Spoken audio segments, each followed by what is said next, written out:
Ada sebuah keluarga yang mungkin dulu beritanya pernah viral. Dia sekeluarga, basicnya bukan orang pesantren orang tuanya, ya. Dia punya anak 11 orang dan 11-11-nya menjadi penghafal Al-Quran. Kalau yang punya anak 11 saja bisa melahirkan penghafal Quran, lalu kalau kita punya anak cuma 2 saja, nggak ada waktu untuk memprogram anak-anak kita sampai kemudian dia menjadi orang hafiz atau cinta kepada Al-Quran. Malu rasanya diri kita. Bismillahirrahmanirrahim. Keinginan dan kerinduan suasana Ramadan itu harus terus ada dalam diri kita, agar ibadah yang kita lakukan istiqomah, bukan karena Ramadannya, tapi karena keyakinan kita untuk meningkatkan kualitas ibadah kita sebagai bentuk penghambaan kita kepada Allah Subhanahu wa ta'ala. Bapak Ibu jamaah sekalian rahimakumullah, di antara ibadah-ibadah, kalau boleh kita jujur, yang masih kemudian kita lestarikan selepas Ramadan, mungkin jumlahnya kalau boleh dipresentasikan tidak setinggi nilai di bulan suci Ramadan. Sholat di bulan Ramadan kita bisa sanggup sholat sunat 23 rakaat bagi yang tarawihnya 23 rakaat dengan witir, atau paling tidak yang tarawih 8 rakaat sholat sunat malamnya 11 dengan witir. Kira-kira setelah Ramadan berakhir, berapa rakaat sholat sunat kita di malam hari? Berapa rakaat qiyamul lail kita di malam hari? Kalau ternyata kemudian kita mengalami pengurangan dari bulan suci Ramadan, berarti kita termasuk orang yang merugi. Karena dengan datangnya bulan yang datang kepada kita, harusnya hari ini kita lebih baik dari yang kemarin, yang ada justru kita lebih menurun dari yang kemarin. Oleh karenanya melestarikan Ramadan itu harus terus kita pikirkan dalam kehidupan sehari-hari kita. Ramadan 30 hari itu melatih kita untuk membiasakan diri dengan beramal soleh, dengan beribadah yang maksimal di hadapan Allah. Memang ganjarannya Allah siapkan itu banyak besar. Orang yang ibadah sunnah dibalas dengan pahala wajib, yang beribadah wajib dilipat gandakan oleh Allah. Hadiah bonusnya memang besar, tapi sebetulnya hadiah besar yang Allah berikan itu hanya untuk memotivasi kita agar di bulan itu kemudian kita bisa totalitas melaksanakan ibadah, yang dengan totalitas itu menjadi berefek kepada 11 bulan berikutnya kita menjadi orang yang istiqomah dalam ibadah-ibadah tadi. Jadi kalau ternyata kemudian coba kita muhasabahkan diri kita dalam hari ke-16 ini, qiyamul lail kita boleh jadi sudah banyak yang menurun dibandingkan dengan Ramadan. Boleh jadi ketika Ramadan kita bisa mampu bangun jam 3, jam setengah 4. Sekarang di Syawal mungkin bangunnya kita sudah mendekati waktu subuh, atau bahkan orang ada yang sholat subuhnya juga kesiangan. Nah, ini berarti kita rugi dengan pertambahan bulan, pertambahan waktu, tapi kemudian ada penurunan dalam ibadah kita. Baca Quran, kalau di bulan Ramadan di antara kita mungkin bisa begitu maksimalnya baca Quran, walaupun memang janji Allah bagi orang-orang yang membaca Quran di bulan Ramadan jauh banyak pahala yang disediakan, tapi efeknya harusnya bacaan Quran kita harus kemudian terus kita lestarikan 11 bulan berikutnya, sampai dengan Syawal ini kita harus meningkatkan kualitas bacaan Quran kita. Sekarang sekarang sudah tanggal 16 Syawal, sudah tanggal 16 Syawal. Baca Quran kita dari 1 Syawal sampai 16 ini sudah berapa juz kira-kira? Adakah mungkin yang sudah 16 juz karena satu harinya 1 juz? Atau mungkin ada yang sudah khatam mungkin karena satu hari dia baca 2 juz? Atau boleh jadi nauzubillah, Ada yang belum sempat sama sekali dari setelah hari raya untuk membuka Al-Quran. Maka saya bilang tadi, kita termasuk orang yang merugi kalau ternyata Allah kasih kesempatan panjang umur kita, bertambahnya waktu, tapi tidak bertambahnya kualitas ibadah kita di hadapan Allah Subhanahu wa Ta'ala. Ramadan bukan untuk memperbanyak amal saja, tapi Ramadan membiasakan diri kita untuk beramal sebanyak-banyaknya sehingga kemudian terbiasa sampai dengan di 11 bulan berikutnya. Jadi bagi yang belum memulai untuk tadarus Quran, segeralah kita mulai.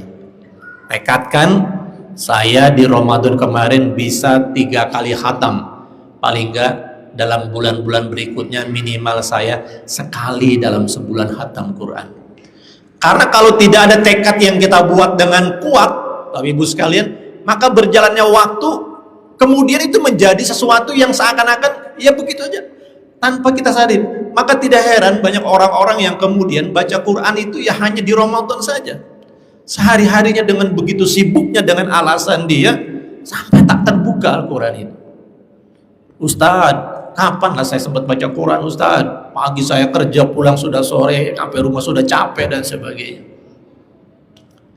Saya dapat quotes di media sosial, jangan bangga dengan mengatakan sibuk tidak sempat baca Quran. Boleh jadi Al-Quran yang memang tidak mau dibaca oleh kita.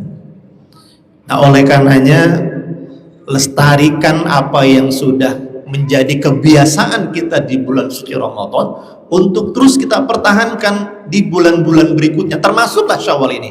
Maka mengevaluasi diri kita, memuhasabahnya diri kita, tidak mesti menunggu nanti mau masuk Ramadan berikutnya. Muhasabah diri kita senantiasa setiap malamnya, setiap bulannya.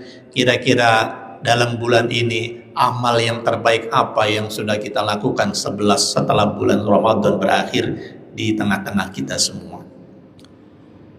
Qiyamul Lail harus kita tingkatkan karena itu sudah kita lakukan sebulan penuh.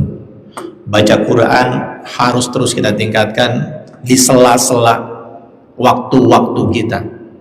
Sempatkan waktu untuk membaca Al-Quran. Jangan nunggu sempat untuk baca Al-Quran. Jangan nunggu-nunggu nantilah. Sekarang kita paksakan diri kita, sesibuk apapun saya tetap harus baca Quran. Minimal, kalaupun kita sempat minimal 1 hari kita baca mungkin 2 halaman, ya. Kalau 2 halaman itu berarti 1 bulan mungkin bisa hampir 1 juz kita selesaikan. Paling tidak seperti itu. Ibadah itu yang penting adalah keistiqomahannya. Targetkan waktu. Kita yang sudah berkeluarga di rumah, sudahkah keluarga kita pola juga untuk dekat dengan Al-Quran?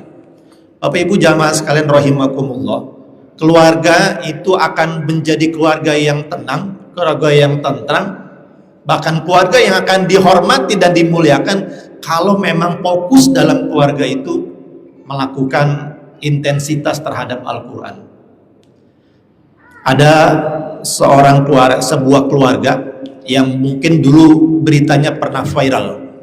Dia sekeluarga, basicnya bukan orang pesantren orang tuanya, ya. Dia punya anak 11 orang dan 11-11-nya menjadi penghafal Al-Quran. Pernah dulu kami undang datang ke Pekanbaru. Bagaimana triknya punya anak 11? Kata beliau, setiap tahun lahir anaknya. Tapi begitu sibuknya dia, bukan sibuk hanya untuk bagaimana memberikan nafkah, memberikan makan yang halal kepada anak-anaknya, tapi sibuk bagaimana memprogramkan anak-anaknya itu untuk kemudian rajin baca dan menghafal Al-Quran. Sekarang anak-anak itu luar biasa, sukses. Walaupun dia mungkin bukan seorang ustadz, tapi sudah ada Al-Quran 30 juz di kepalanya. Mulia keluarganya. Karena apa? Memprogramkan Al-Quran di kehidupannya. Kalau yang punya anak 11 saja bisa melahirkan penghafal Quran, lalu kalau kita punya anak cuma 2 saja, nggak ada waktu untuk memprogram anak-anak kita sampai kemudian dia menjadi orang hafiz atau cinta kepada Al-Quran, malu rasanya diri kita. Oleh karenanya Ramadan sudah membiasakan kita, keluarganya aktif semua kita baca Quran. Harusnya setelah Ramadan sama. Nah, ba'da maghrib tidak ada agenda lain, matikan TV, matikan handphone, semua kita duduk, kita sama-sama baca Quran. Sebagai kepala keluarga harus punya tindakan otoriter bahwa tidak ada toleransi setelah sholat maghrib sampai ke Isya, tidak ada waktu lain selain kita semua membaca Al-Quran. Orang yang sudah memprogramkan Al-Quran dalam kehidupan keluarganya, maka anak-anaknya juga nanti lahirnya ke depannya dia menjadi anak yang sukses. Orang kalau sudah dekat dengan Al-Quran, Bapak Ibu sekalian, walaupun mohon maaf secara fisik orang tidak melihat kita, secara fisik orang tidak memandang kita, tapi kalau ada hafalan Quran yang di kepalanya, maka orang itu akan jadi mulia. Ada seorang hafiz, juara hafiz Indonesia, Najah kalau namanya, hidupnya bergantung kepada kursi roda, kemana-mana harus ditolong. Tapi karena hafal Quran 30 juz, maka kemudian orang tetap memuliakan dan menghormatinya. Fisik boleh jadi lemah, tapi karena ada Al-Quran dalam hidupnya, dalam dirinya, mulialah dia. Saya punya kenalan, punya kawan ketika di kampus dulu, ketika kuliah di perguruan tinggi ilmu Quran. Kawan saya ini, mohon maaf, tidak punya kaki, jadi jalannya itu harus dengan menggunakan tangan, terus dari asrama menuju kampus. Tapi hebatnya dia, dari semester 1 rajin ngapal Quran, sampai kemudian 30 juz dia hafalannya, diangkat menjadi seorang anak angkat wakil presiden waktu itu. Zaman wakil presiden itu almarhum Bapak Tri Sutrisno. Pak Tri salut dengan perjuangan anak tadi yang tanpa memiliki 2 kaki, tapi dia semangat baca Quran, dijadikan anak angkat beliau, difasilitasi dengan kendaraan yang bagus untuk dia berangkat dari asrama menuju ke kampusnya. Maka saya katakan sekali lagi bahwa ketika Al-Quran kita istiqomahkan dalam diri kita, Ramadan berakhir, tapi Al-Quran tidak boleh berakhir, terus kita baca. Sempatkan waktu kita untuk terus mentadaruskan, membaca Al-Quran sampai kepada anak dan cucu kita semua, sehingga kemudian keluarga kita menjadi keluarga Al-Quran. Yang ketiga yang harus kita evaluasi setelah Syawal pertengahan ini adalah sudah sejauh mana jiwa berbagi kita pertahankan setelah Ramadan. Banyak orang yang menjadi dermawan hanya di bulan Ramadan saja, selepas Ramadan dia hanya memikirkan dirinya. Banyak orang yang begitu royal memberikan santunan di bulan Ramadan, setelah Ramadan berakhir tak lagi dia memberikan santunan, pelit, disimpan hartanya. Padahal orang-orang miskin yang kita santuni di Ramadan, dia miskin pula setelah Ramadan. Orang-orang yang lapar di bulan Ramadan, dia lapar pula di 11 bulan berikutnya. Maka harus ada wujud dari keberhasilan kita dilatih dengan Ramadan, dengan cara bagaimana dalam keseharian kita tetap ada rasa peduli kepada orang-orang yang membutuhkan. Ibadah jangan turun ketika bulan Syawal, baca Quran kita tingkatkan terus. Jangan sampai alfa dalam 1 hari pun untuk tidak baca Quran, ya.